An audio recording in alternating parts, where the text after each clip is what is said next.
14 اگست مناو کو که 14 اگست مناو نه کو چې کوم پښتون 14 اگست مناوي هغه هم په خپل ځای ټیک دی او چې کوم پښتون 14 اگست نه مناوي هغه هم په خپل ځای باندې ټیک دی. اوس به تاسو وایئ چې دا خو ډېره زیاته عجیبه خبره ده. خامخا یو به وړي یو به پړي نو دواړو ته په اټ ټایم باندې څنګه ټیک وي. دې خبرې له لازمه خو دې نه مخکې اهمه خبره ده چې دا ملک دا وطن دا زمونږ دی او په دې باندې هم زمونږ حق دی. په دې باندې زمونږ پښتنو هم ډېرې زیاتې قربانیانې ورکړي دي. نو دا موږ یو قسم د خپل ځان سره زیاتې وزویم چې دا کوو چې موږ د دې نه انکار کوو چې نه دا وطن زمونږ نه دی. د دې نه به انکار نه کوو خو کوشش او خبره موږ په دې خبره کوو چې د خپل حق دپاره به اواز اوچتوو او خپل حق به هم په دې خپل وطن کې موږ غواړو. دې سره یو قصه را یاده شوه. په یو علاقه باندې قحط راغلی و نو د باچا دربار ته خلک راټول شوي او باچا ته فریادونه کول چې باچا صاحب ډوډۍ راکړه د ولږې لاسه مړه کېږو. نو هغه باچا لور د باچا نه تپوس وکړو چې بابا دا خلک ولې راټول شوي ولې دومره فریادونه کوي. نو باچا ورته ویل چې بچې په ملک باندې قحط راغلی دی او دا خلک ما نه غنم غواړي روټۍ رانه غواړي. هغه باچا لور باچا ته وویل چې بابا دا خلک کیکونه ولې نه خوري چې دی روټۍ پسې دلته راغلي دي او روټۍ یې څانه غواړي. مور د وږي د حاله څه خبر دی. اوس قصه په ټوله په دې کې دا ده چې کوم خلک 14 اگست مناوي نو هغه په خپل ځای باندې ټیک دا دي چې هغه وایي څه غم هم نه دی راغلی هغه چل انجوای کوه خپله بس مزید یو آزاد ملک دی انجوایمنټ کوه. نو دوی په دغه ځای کې په خپل ځای باندې ټیک دي برابر دي صحیح لګیا دي.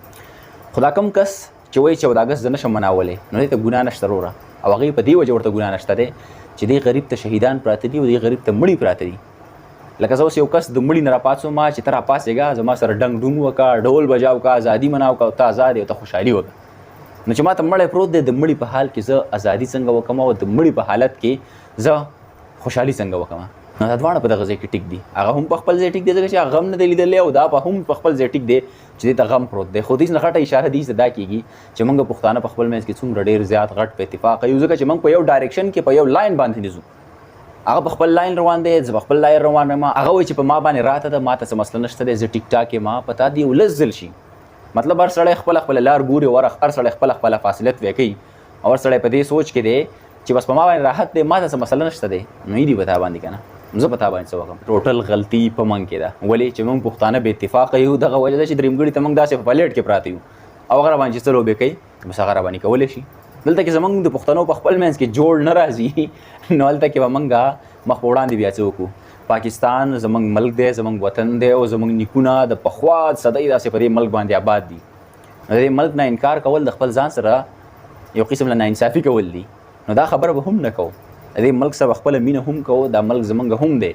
خو کنډیشن ته به دا ګورو چې حالات د غم دی نو ایم سوري نشم کولی خوشحالي مانځلی ځکه چې دلته کې ما ته غم پروت دی. نو د غم په حالت کې زه څنګه خوشحالي ومانځم او زه څنګه ووایم چې راځئ چې د ازادي خوشحالي ومانځو. نو په دې کې دواړه کسان ټیک دي. خبره ټوله د بې اتفاقۍ ده او ټوله زموږ د بې اتفاقۍ ده. څو پورې پښتانه په خپل منځ کې یو شوي نه څو پورې چې پښتانه په خپل منځ کې په اتفاق شوي نه نو تر هغه وخته پورې همدغه شانته کې به کېږي کوم څه نه چې موږ سر تندی ټکو.